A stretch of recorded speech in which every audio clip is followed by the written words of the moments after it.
Thank you so much for attending my presentation on why Ultra Beasts are horrifying, and first let's take a look at how they're designed across the board. UBs were always meant to be somewhat mysterious, and honestly it worked. When I was playing the games as a middle schooler, I was pretty damn confused as to what these things actually were. Of course, to go along with this intrigue, Game Freak decided to give them absurd stats. Current players love to complain about how min-max mons are, and like, yeah, Fluttermane is pretty nuts, but it doesn't hold a candle to these guys. Let's take Stack Attack as an example.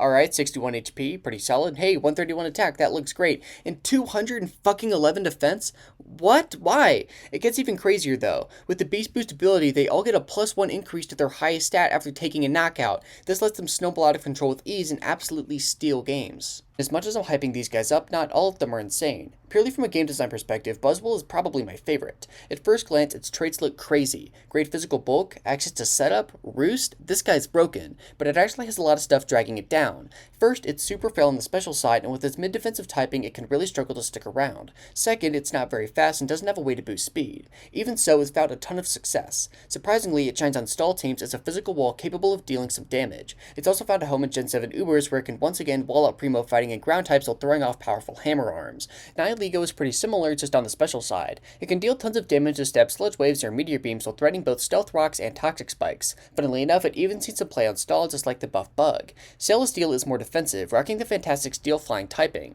Its stats actually aren't overtuned at all, instead being very balanced. It works best as a blanket defensive check to common ground and poison types and can even deal some respectable damage with heavy slam. Of course, if you're a hyper offense head, there's also the option of a Totemize plus power or meteor beam, which can surprise opponents and win games on the spot.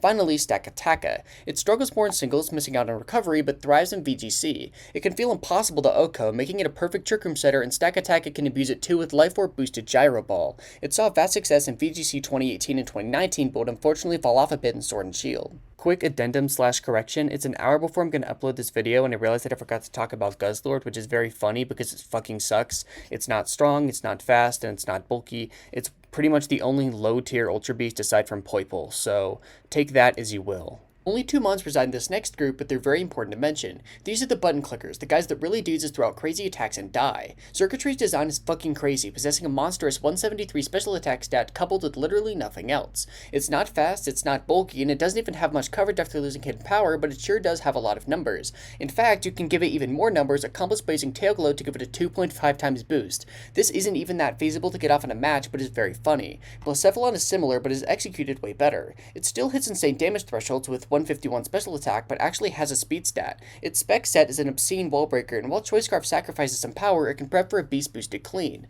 It can even run sub plus Calm Mind to catch players off guard. With some crafty EVs, you can actually get the speed boost instead of the special attack boost, which allows you to become a crazy Calm Mind sweeper. Even though it looks completely bonkers on the outside, it's actually not unbalanced. I've been saving these final 3 for the end because despite being similar to the previous group, they blow everyone else out of the water. Cortana is by far the most tame, which says a lot. With 181 attack and 109 speed and actually reasonable physical bulk, this doofus can do it all. Yeah, Bandit and Scarf are crazy, but possibly its scariest set is Swords Dance. It can beat almost any Pokemon around, even the most physically bulky stuff like Ferrothorn with the right moveset, making it tough to consistently handle. If that wasn't enough, check out its niche utility set with fucking Synthesis and Defog.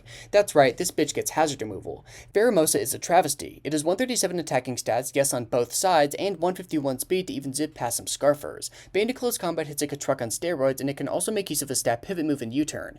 Pheromosa has a ton of options like Shockwave to hit Toxapex, which is fucking hilarious, Setup and Quiver Dance, and Rapid Spin. This guy was broken and was banned with over an 80% majority, but Naganadel might be the most powerful of them all. While its stats look tame in comparison to others, its move pool more than makes up for it. The star of the show is Nasty Plot, which turns its Draco Meteors from pretty strong to what the hell is happening and lets Sludge Wave hit the few mons that deal with the monster. Sure, but what about steel types, you might be asking, and oh boy do I have news for you. Not only does it get those 2 stab options, Naganadel also has Fire Blast, obliterating bulky steels where they stand. This is all it does. These 4 moves and maybe a choice between Life Orb and Draconium Z. Like Pheromosa, it was axed pretty quickly, thank god, but still is a solid roll on Ubers where it, you guessed it, clicks Nasty Plot a whole bunch of times. In conclusion, the experiment of Ultra Beast was an interesting one, even if it introduced a ton of insane mons to the game. The quote-unquote more toned down nature of the new Paradox mons gives me some hope that maybe we're going in the right direction. Thank you so much for watching.